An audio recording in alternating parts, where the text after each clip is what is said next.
салыстыр.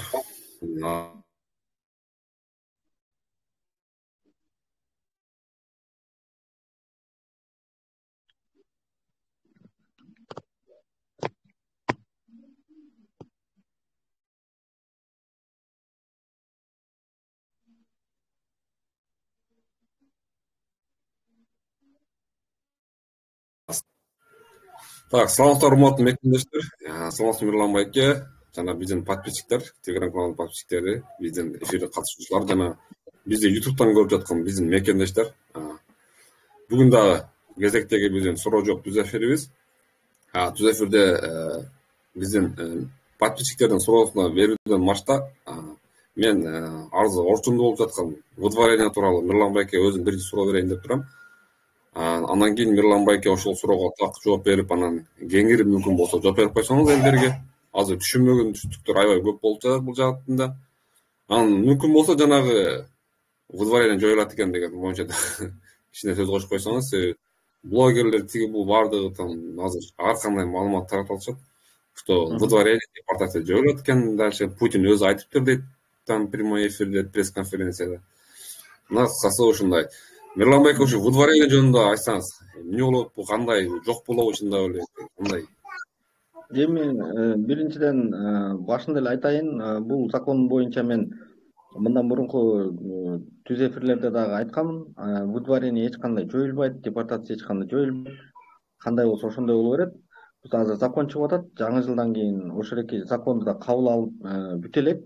Эгерде кабыл алынып калса ошол закон жаңы жылдан кийин күчүнө кирет да. Ал жерде жазылган ошо атасы, энеси же аялы, баласы бар граждан, Россия граждандары болгон жарандарга ошо депортациянын ордуна 40 миңден 50 миңге чейин штраф салынат депчи. Андан сырткары ушул эки категорияга, мисалы үчүн Россияда үй жайы бар, Россияда узак убакыттан бери жашаган адамдар, жана ошол эки Россиянын территориясында вид на жительство РБП алганга уже документтерин тапшырган адамдар дагы ошол эки штраф менен кутулса болот деп жазылган да.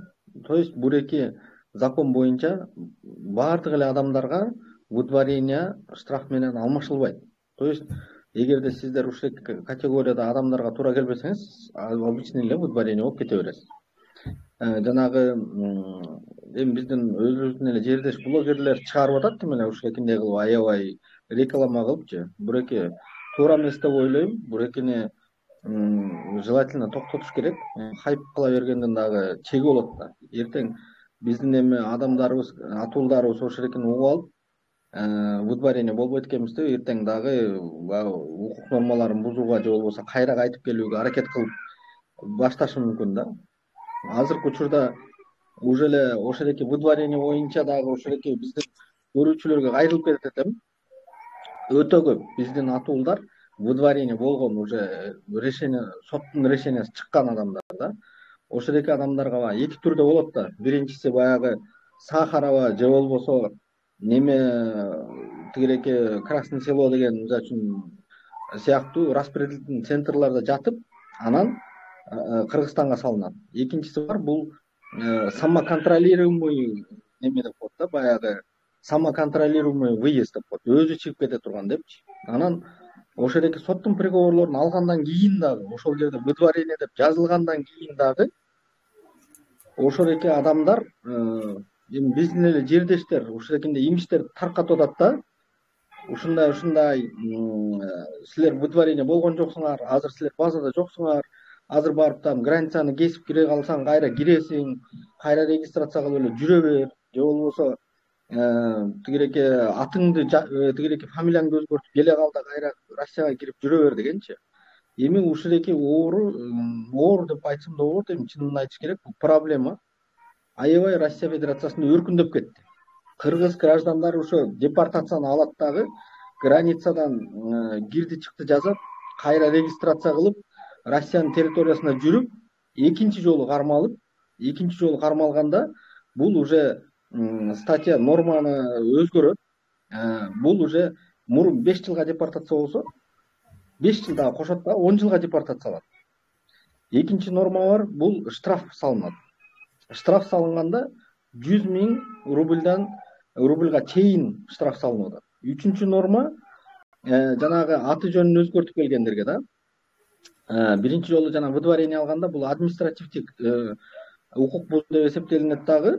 Буреки административдик нормалар менен каралат да. Бирок экинчи жолу жана атын өзгөртүп келгенден кийин бул уже уголовный иш козголуп кетип атат. Жакында биздин бир атуулубуз уголовный иш козголуп, ошол менен сот жообуна тартылып, сурок алып чыкты. Ошондуктан биздин жарандарга кайрылат элем. Эгер выдворение алсаңыздар, основаниясы болсо, ошол жанагыдай тууган тушкандар, российский гражданин же ошол официальный иштеп аткан болсо, сотко кайрылып ошол менен чыкса болот. А так чыкса болбойт. Сиздер лучше баягы сурогуңуздарды күткөнүңүздөр туура болот да. Потому что экинчи жолу кармалсаңыздар, сизге сурок кошулат. Же болбосо уголовный иш козголот, же болбосо штраф кошулуп берилет да, үстүнө 100.000 рубль. Анан ошол жана Сахаровада же болбосо жана выдворение болгондо 10 күн сурок берилет. 10 күн суроктун ичинде сиздер бизге кайрылсаңыздар, эгерде сиздин законный основанияңыз болсо, биз ошол жерден деле чыгарып кетебиз. Мына жакында эле бирөө кайрылды. Биздин тигиреки Гүлиза деген Гүлиза Акматсеева деген жакшы юрист кызыбыз бар. Аябай уже ошол Москванын Сахаровасынан бир нече кишилерди уже депортация болгондон кийин 10 күндүн ичинде сотко арыз жазып ошол чыгара алды да. 10 күндүн ичинде, мисалы үчүн официально иштеген болсоңуз, жумушуңуз подтверждение берсе, дагы ошол 10 күндүн ичинде арыз жазып чыгарабыз. Бурекиндей иштерди Сахаровадан түшкөн арыздар Московский городской судка түшөт. То есть районный да суд карабайт, сразу эле Московский городской суд карайт дагы, буреки ускоренном темпе. Эми баягы түшүнүктүү да. Эч күнөөлүү адам бир да күн эркинен ажыратылбаш керек. То есть эгерде сиздин основанияңыз болсо, Сахаровадан 3 күндүн ичинде каралат дагы, ошол 3 күндүн ичинде Сахаровадан чыгарылып кетти. Ошондуктан атууларыбызга кайрылат элем, ушу выдворениеге аябай көңүл буруңуздар. Кайра границадан киргенге аракет кылып, анан аты жөнүңүздү өзгөртүп кирип, анан сот жообуна тартылып кетпеңиздер. Эч кимди укпаңыздар. Милициялар дагы азыр милициялар дагы айтып коет ошол жерден, полицияларчы, ой, сен базада жоксуң деп. Булар өзүлөрүнүн кызыкчылыгын гана көздөп айтышат да. Полициялар эч качан сиздерге жакшылык кылайын деп айтпайт. Анан алдап коет ушинтип кыргыздардычы, стоп ошол жерден буянт этпесин, ошол жерден чыр чыгарбасын, өзүнүн укуктарын коргоп, буларды сотко берип, анан полициялардын баягы айыптары чыкпасын деп эле акырын басты кылыш үчүн ошо кыргыздарга айтып коет да. А кыргыздар өзү уккусу келген гана сөз тугат да. Бул выдворение эмес экен, мен кайра кирсем болот экен деп кирип, мына кармалып атат чекесиненчи. Чекесинен өтө көп суммадагы штрафтарды төлөп атышат. Кайрадан 10 жылга депортация болуп кетип атышат. Мына жакында бир атуулубуз чыгып атат. Мен паспортумду өзгөртүп кирсем, мен бул паспортума дагы 4 жыл кошуп кой депчи. Конечно, 10 жылга уже депортация болот. Ошол күтүп эле коюш керек эле. Же болбосо укук нормаларын бузбаш керек эле башынан. Ошондуктан ошо кыргыз биздин жарандарыбызга кайрылат элем. Документтериңиздерге так болуңуздар. Эгерде кандай түшүнүксүз суроолоруңуздар болсо, эч тартынбастан мына жазыңыздар, бериңиздер. Мына ошол түз эфирлерди биз ошо сиздердин мындай укуктук билимиңиздер жогорулаталы, ошол билип алсын деп өткөзүп атабыз да.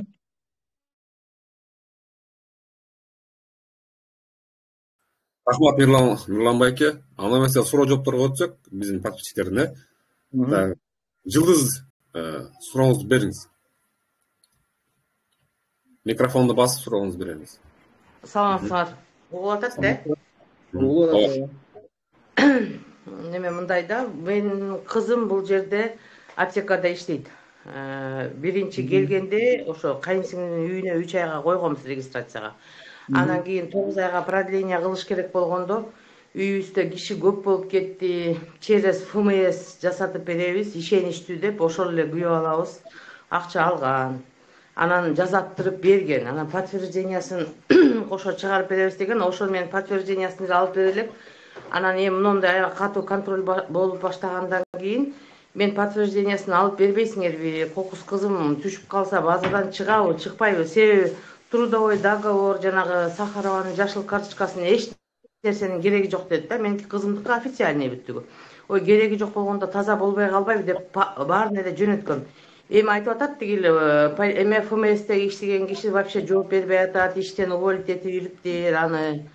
Анан эми мейли өзүм үйүмө коюп берейин, бирок азыр через госуслуги очередке турат экен, только 9-январга экен очередь дейт. Эми ошондо получается кызымдыкы 2 ай 3 күн өтүп кетет да. Регистрациясы, перерегистрациясычы ошол болобу регистрация? 2 ай 3 ай өтүп кетсе болбойт. 15 күн гана уруксат берилген. Эгерде сиздин регистрацияңыз түшкөндөн кийин 15 күндүн ичинде башка жумуштап кайра перерегистрациядан өтүш керек болду. Азыр эми сиздин кызыңызга бизге берер баягы кеңешим лучше границаны кеспесин да. Кеспесин, кайрадан 3 айга регистрацияга турсун, андан кийин продлевать этсин. Антпесеңиздер базада бар жогун кантип текшерсек болот азырчы? Аны текшерген балдар бар, эми текшерип берет. Эгер немесе ошол түз эфирден кийин чыгыңыз мага, мен номурун берейин, ошол балдар текшерип берет. Бирок эми анын баардыгы сиз туура түшүнүңүз, баягы Федераль миграционный службанын кызматкерлерин акча берип текшертишет баарысычы. Ошентип текшерип көрсөңүз болот. Макул, ошентип текшертип көрөлү. Анан кызым ойлонбой эле коюңуз, бизде иштеген жерде текшерип турат. Эгер мен базада жок болсом, базада жок болуп атасың деп айтмак дейт да. Анан экинчи суроо. Эжеке, Сахарованын гос карточкасы кереги жок, медосмотрунун кереги жок деген сөз уже незаконный деген сөз да бул. Мен да ошентип ойлоп атам да. Көчөгүнү тигиреке айтып атышкан, эми баягы Федераль миграционный служба ушул дактилоскопия, медосмотр боюнча пока эч кандай немелерди баягы күч колдоно элек депчи. Мына уже Екатеринбург шаарынан бизге уже түштү. Дактилоскопияны өтпөгөн үчүн уже бир эже баардык документтер менен депортация болуп кетиптир. Биздики полный эле документтерибиз бар. Ошондой болуп калды да, биз шашып эме калдык. Анан экинчи суроом, экинчи кызым ГПХ менен иштейт да, уже 3-жыл кетип атат. Башка фирмада болчу. Налог, зарплата түшкөндөн кийин налогду өзү через госуслуги өзү мынча налог төлөйсүң деп келчи, өзү төлөчү. Анан ошол регистрациясын продление кылганда базадан чыккан аныкы. Азыр башка фирмага өттү, булар зарплатадан өздөрү налогду кармап алып калат экен да, андан кийин түшүп атат зарплатасы. Анан кече күнү ошо январдын 11-inde бүтмөк биздики узартышыбыз керек болчу. Ага чейин узартып коелу деп барсак, кызымдыкы базадан чыкпай койду да. ГПХсы. Анан УФМС мен бул эмеге балага Кубага чалып жазып сурадым эле, УФМСке барып текшертесиздер дешти эле. Ал жерге бүгүн кызым барса, каяктан уктуңар, биз текшербейбиз деп даже эшигин ачпай коюшту дейт. Каерден продление кылсаңар ошол жерден текшерет деп. Тиги эмеси фирма айтып атты, эмне үчүн чыкпай, чыгыш керек болчу базадан деп, дагы повторно берип койду да, жанагы эмесин, ГПХнын договорун. Уведомлениени бердиби ошол тигиреке? Уведомление эмес, жөн эле ушул жерде иштейт деген справкасын берип коюп. Булар биз налоговыйга эмени жөнөтөбүз, биз жөнөткөндөн кийин алар эме кылып коюш керек депчи. Уведомление кылыш керек. Эгерде ошонукунда официальный болсо, анда ошо ишканаңыздын бухгалтериясынан анда 2 НДФЛ деген справка бар. 2 НДФЛ деген. То есть иштеп атат, баланча налог төлөндү дегенчи. Ошонукунда чыгат да, бул налогдор төлөнгөн бул айларга депчи. Анда эгерде ошо ГПХңыз чыкпай калса, тигиреки ишканаңыз уведомление жөнөтпөй койгон, значит, Федераль миграционный службага. Или ошонуки Федераль миграционный служба ошонуки уведомлениени албай калган. Ошонукилер такташ керек. Анан эгерде ошо налог төлөп атканын тактайм десеңиздер, анда 2 НДФЛ справка алсаңыздар эле чыгып калат ошол жерде. 2 НДФЛ, ошол эмеден фирманын өзүнөн алат экенбиз да. Ишкананын өзүнөн аласыздар. Бухгалтериясы берет. Бергенде милдеттүү. Рахмат. Assalomu alaykum. Nizom aka, Fuatbek. Sizlarga men bir so'ra, men Moskvada bir 1 yildan beri bir yil bo'lib qoldi-da yurganimga. Начальниктин үйүнө жанагындай регистрацияга коем. Анан кече начальник мага предлагать этти да. Сен 3 жылга жанагындай ПМЖ албайсыңбы депчи. ПМЖ дегенде жанагындай регистрация кагаз бербей эле жөн эле печат коюп берет экен го паспорттун аркасына. Анан мен официальный иштейм да. официальный ошонун ишканасында официальный иштейт. Анан ол үйүнө коюп берет, өзүнүн үйүнө. Ошо ПМЖ албайсыңбы деп атат. Ошого көпчүлүк бар. Таныштардан сурасам, сен ПМЖ ала турган болсоң, жанагындай неме азыр мына Украина менен согуш болуп атпайбы? Ошол жака сени алып кетип калат, же удивление келе берет. Одан көрө сен жөн эле регистрация 1 жылга эле жасата берсең болот деп атышат да. Мен кайсы вариантты тандасам болот азыр? Эми урматтуу агам, мындай сизге жанагы айтып атат го, ПМЖ алыш керек депчи. ПМЖ негизи биринчи сиз алыш үчүн аны деген квота алышыңыз керек. То есть ошондоки немеге РВП деп коет негизичи, ПМЖ дебейт, РВП дейт. РВП алгандан биринчи квота алышыңыз керек. Квота өзү өтө аз бөлүнөт. Например, ошондоки Москва жана Москва областына быйыл болгону 1,5 миң квота бөлүндү. 1,5 миң киши гана квота менен РВП алыш керек. То есть квотага жетиш өтө кыйын, да? РВП алыш өтө кыйын, да? Аны башынан баштап изилдеш керек. Ала алсаңыз аябай көпкө очередке турасыз да. Экинчиден, эми ПМЖ алган, РВП алгандан кийин эле сизди армияга чакырып кетпейт, гражданство алгандан кийин чакырат. Так что эгерде мүмкүнчүлүгүңүз болсо, возможность болсо, квота ала алсаңыз анда биринчи ПМЖ алып, РВП алып иштесеңиз деле жеңилирээк болот да. Бирок аябай анын дагы нюанстары бар. Мисалы үчүн, эгерде сиз Москва шаарынан квота менен РВП алсаңыз, Москва областына иштей албайсыз. Если Москва областына барып иштесеңиз, депортация болуп кетишиңиз мүмкүн. Андан кийин ошондоки квота менен 5 жыл чыкпай жашашыңыз керек. Россиядан чыксаңыз 30 күндүн 60 күн. Россиядан тышкары чыгып кетсеңиз, ал РВП аннулировать этип кетилет. Аябай көп ушундай нюанстар бар да. Так что ошоникинин баарын сактай алам, соблюдать эте алам десеңиз, РВП алсаңыз керек. Анан мен лучше андан көрө жөн эле 2 жылга эле жөн эле узартып койгон жакшы экен да. Азыркы учурда 2 жылга сразу узартпайт, азыр 1 жылга, жыл сайын узартасыз да. Жыл сайын 1 жылданбы? Мен азыр 1 жылга узарттым 9 айга. Эртең январь 20-сында мен срогум бүтөт да. 1 жылдык срогум башы. 3 ай, анан 9 ай азыр. Уш ошондой эле кылган жакшы экен да. Жыл сайын узарткан, эгерде сиздики мына иштеген жериңиз официальный болсо, ошондоки немеге жардам берем десе, ошондоки узартып эле жүргөнүңүз сизге жеңил болот. Рахмат. Бериңизге ийгилик.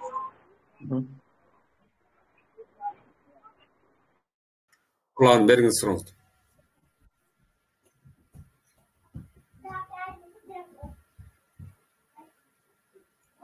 Нурлан. Ассаламу алейкум. Алейкум. Кандайсың Мырланбай аке? Мен сизге бир суроо берейин дедим эле. Өткөндө алдыңкы жылы 48 миң адам Чориндан чыгарды го.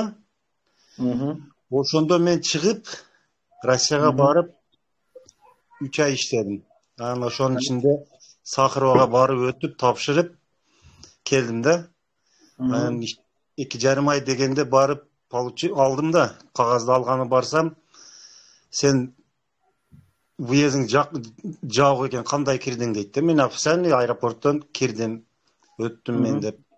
Ошентип келип, сен въезд закрыт экен деп, мен ошол жерден кармашты дагы 3 күн срок берди. 3 күн ичинде чыгып кетти да, 3 күн ичинде чыктым мен. Ошол бойдон кире албайм да, ошол бир киргендин возможности барбы? Даже Кыргызстандамын да, мен семьям Россияда. Нурлан, айтыңызчы, сиз ошондоки амнистия болуп чыкканыңызды каяктан билдиңиз?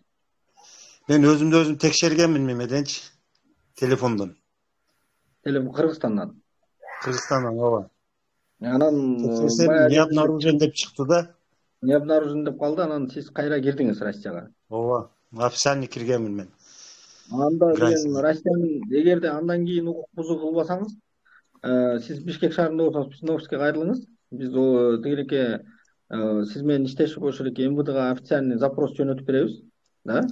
Эгерде мен Кызылкеде элем. Мен Кызылкедан болом. Кызылкедамын.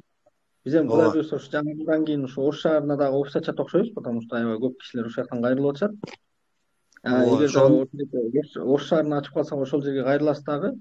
Анан биз официальный запрос кылып беребиз тигиреки Россияданчы. Обычно ошол проблемалар аябай көп чыгып атат, потому что билбейм, МВД ошолердин баарын базадан өчүрбөй койгонбу, мына мага уже сиз 3-чү кишисиз, запросту берип атабыз. МВДга запрос жиберсек, ал жерде в этот красный в контрольном списке не значится. То есть выезд не закрыт деген ответтерди берип атат. Биз ошолор менен кайра тигиреки Кыргыз Республикасынын жарандарын Россияга жөнөтүп атабыз. Мынакей деп Мен алар тигиреки Бишкекке барып жолуксам дагы болобу сиздерге? Мейлиңиз, Бишкекке келе алсаңыз келиңиз. Жаңы жылдан кийин да только. Жаңы жылдан кийин ооба. Анан мен ал жерден полный отпечатка палец полный берип чыкканмын да. Кайра 2027 октябрга чейин коюп койгон да, мен чорнойго киргизген. 2027 жылга чейин? Ооба. Сизге кайра протокол түзүп, кайра узартып койду дегене. Узартып койду, ооба.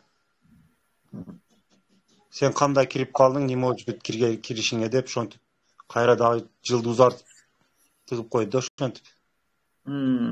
Сиз келип жолугуп көрүңүз, мен документтериңизди каратып туруп анан жооп берейин. Рахмат байкам. Прямой эфирден кийин чыксаңыз, мен текшертип көрөм биринчичи, алдын ала. Хорошо? Мен өткөндө текшерттим Россиядан таанышыма. Бар экен. Ошерекинин немесин таштап коюңуз бизге. Хорошо, мен ошону таап таштайм анда сизге. Рахмат байке. Хорошо. Машина сурооңузду бериңиз. Кнопканы басып туруп, бериңиз. Алло, жаштарбы? Мен суроом мындай эле, биз 11 декабрда Кыргызстандан келдик да Москвага, анан регистрацияга коеюн десе, хозяин 2 жолу неме кылып көрдү. Бирок сеники ошол отказ келип атат, подтверждение болбой атат деп ошентип айтып атышат да хозяинчи. Ошону кандай кылсак болот, ошону. 11 декабрда дейсизби? Эми сиздин убактыңыз бар экен, сиз 3 айлык регистрацияга коелу элексиз, туура айтамбы? Ооба, ошо Кыргызстандан келдик да, азырчы ошо кызым экөөбүзгө тең коелу десек, ушундай отказ келип атат, болбой атат, коюлбой атат деп ушундай дейт да. Сиз анда тигиреки башка адреске коюп көрүңүз, башка адреске. Может быть, хозяиндин үйү толук, может быть. Или там кандайдыр причина менен ал жерге болбойт регистрация. Сиз башка адреске коюп көрүңүз, в срочном порядке, потому что 10 числого чейин сиз регистрация туруп калышыңыз керек, билесиз, э? Ооба. 30 күн. Азыр жаңы жылдан кийин эле Россияда 1-ден баштап 10-на чейин иш болбойт. Азыр сиз буквально эртең койдурушуңуз керек экен регистрация. Бирок бул үйгө 2 эле адам коюлган да, ушуга анда башканы дагы карап көрүш керек экен да. Башын айтайын, мен сизге баягы ал үйдө канча киши бар экенин мен билбейм, туура айтамбы? Значит, ал үйгө турбай атса, башка үйгө коюп көрүңүз да. Может, башка үйгө туруп каларсыз. Эгерде башка үйгө дагы ошерекинде сизге отказ келсе, значит, сиздин либо базаңызда бир туура эмес, может быть, черный списокко түшүп калгандырсызбы? Ушундай нюанстар болушу мүмкүн да. Андан кийин ошерекини караш керек.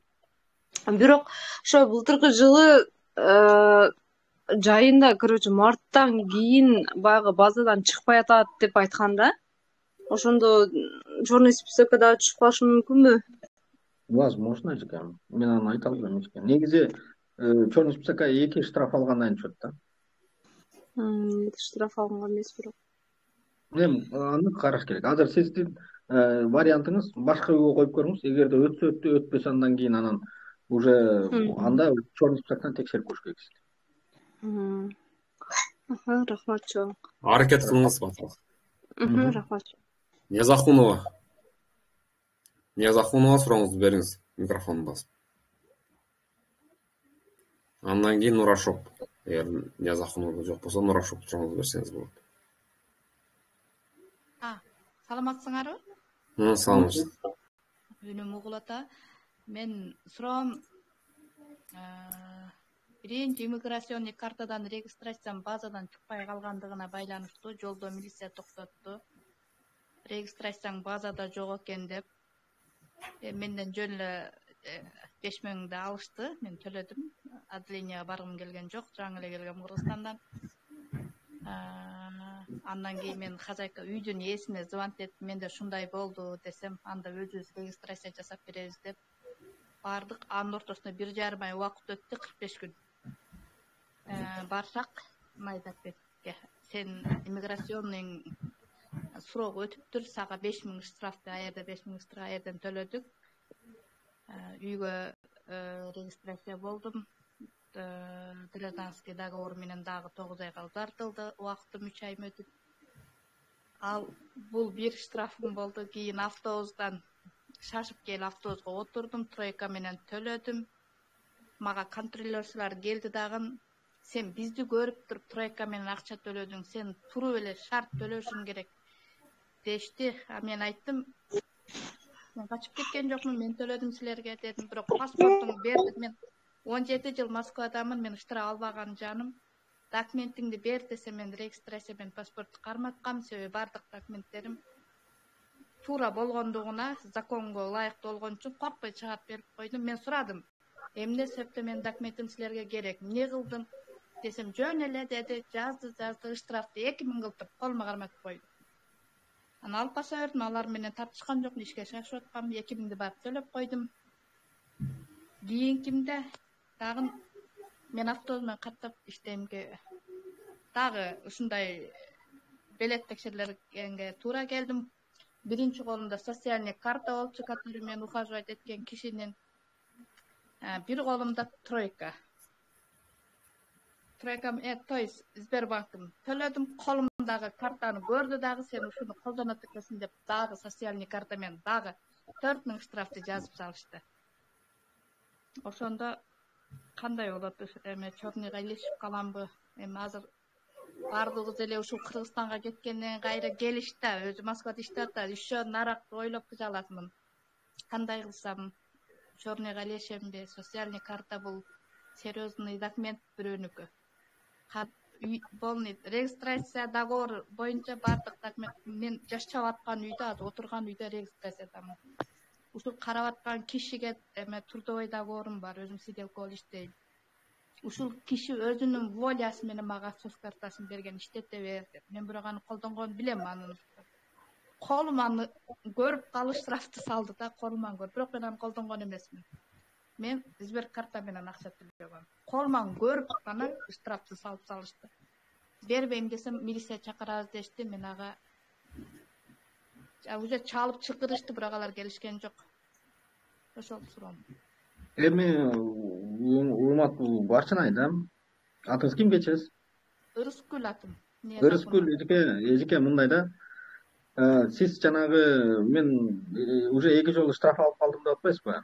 3 жолу төлөдүм. 3 жолу. 3 жолу төлөдүм депчи. Негизи 2 жолу штраф алганда эле чорный списокко түшөт да. Бирок ал чорный списокко деле эжеке да. Сразу эле түшө калбайсыз. Түшүнөсүзбү? Мисалы үчүн көчө тигиреки 1 ай мурун тигиреки экинчи штрафты 1 ай мурун төлөсөңүз эле бүгүн эле түшүп калбайсыз да. Бурекинда тигиреки сроктор болот, обжалование кылып, анан ал тиги күчүнө кирип протоколдор, ал төлөнгөн төлөнбөгөн текшерип, андан кийин анан федералдык миграционный служба өзүнүн базасынан карап, анда бир киши салат. Ушинтип отуруп алып элечи, бурекинде 2 штраф бар экен деп бир кнопканы басат, түшөт, ошо менен анан кетет да. Бул дагы өлгүдөй көп бир определенный срокты требовать этчү процедура. Ошондуктан сиз эми азыр прям сарсана болуп эле мен чорный списокко түшүп калдым окшойт, анан тигиндей мындай деп сарсана боло бермең.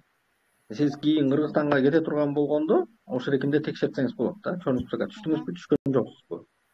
Экинчиден эми баягы Кыргыз Республикасынын граждандарына дагы бир ушул эркинде момент сиздин сурооңуздан пайдаланып. Мисалы үчүн жанагы көчөдөн кармап эле анан сен чорный списокто экенсиң деп атпайбы? Да? Ошол эркинде коркуп кетпеш керек.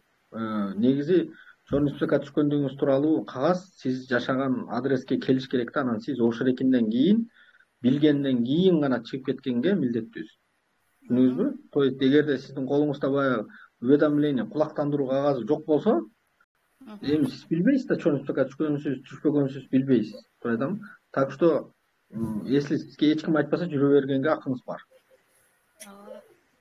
Түшүндүңүз, Ооба дагы 2 штрафты ошол 5000 иммиграционный картаныкын убагында төлөдүм. 2000'di бир жумадан кийин барып төлөдүм. Азыр 4000'di мына эски жылга алмаштырбай 60 күнүн ичинде төлө деди да.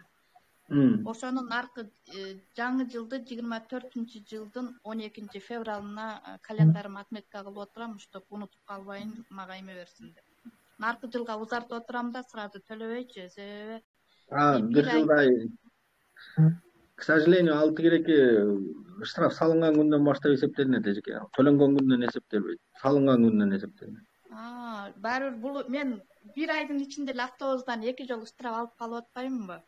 Эми ал тигиреки автобустар пока ал штрафтын баарын алып анан тигиреки федераль миграционный службага жөнөткөнчөктө убактыңыз бар эми неметпели. Баягы сарсанаа болбой неметиңиз. Эми сарсанаа болуп алыптыр сиз.